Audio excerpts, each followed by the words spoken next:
Welcome back. One of the big debates in Labor for this conference has been around climate and energy policy. Plenty on the left want Labor to do more. The government resisting that. The Minister, Chris Bowen, has been speaking about Labor's policy legacy when it comes to climate, reducing emissions. Let's have a listen in. None will be seen as more important than the climate and the environment. And it's not just what we've done in the last 15 months, but we're carefully building the building blocks for enduring Labor reforms which will last for generations over our time in office. Joining me now, Assistant Climate Change and Energy Minister Jenny McAllister. I know things are busy. I'll get straight into it. When Labor took power, there was a lot of hope within the left of your movement that taking power was one thing with your initial pledges, but you'd go further. You'd act more in terms of emissions reduction. We're not seeing pledges there. Is it safe to assume we won't see ramped up emissions reductions plans ahead of the next election? Tom, we were very clear coming into government that we needed to do a couple of things. One was to increase our ambition, and you saw within the first months of government Australia notifying the UN that we intended to increase our 2030 commitment to 43% reductions. The second thing we said we needed to do was actually stabilise our climate policy, end the climate wars, and actually set about resolving the decade of denial and dysfunction that had plagued our energy system as a consequence of the Coalition's failure to land a climate policy. This has been an incredible area of focus for the government over the last 12 months. I think you've often heard Minister Bowen say that he's pleased with progress but not satisfied. There is still obviously a lot to do. We're in the midst of a significant change globally in the way that energy is produced and distributed and organised. And in the Australian context, we are also grappling with 10 years in which, as a consequence of all of that policy chaos from the Liberals, very little got done.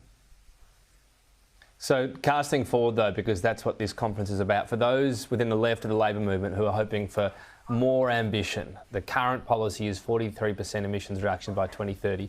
Is that on the table in any way? Is that a prospect to take to the next election?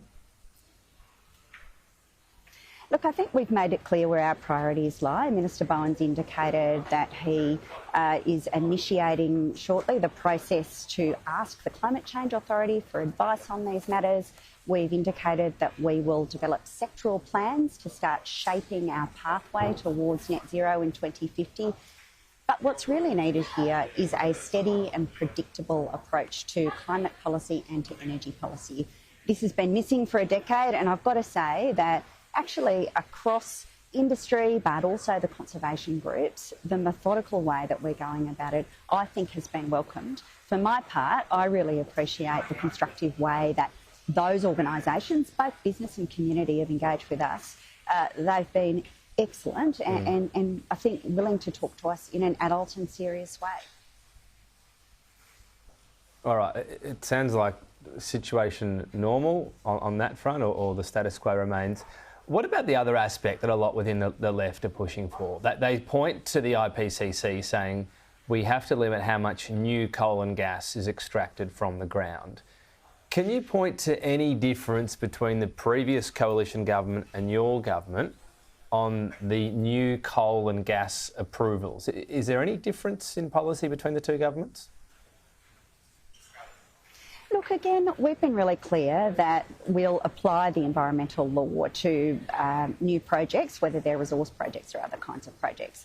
I think the key thing to note here is that we are intending to transform our electricity system domestically to 82% renewables by 2030. Now, by any measure, that's a challenging task. It's an achievable goal, but it is a challenging one. In practice, what that means is that there will be a need for thermal generation drawn from gas in many instances beyond 2030, and that will require gas production. And so we don't seek to pretend that gas is something that we're going to eliminate from our electricity system. We're quite clear about our goals and we're quite focused on achieving them.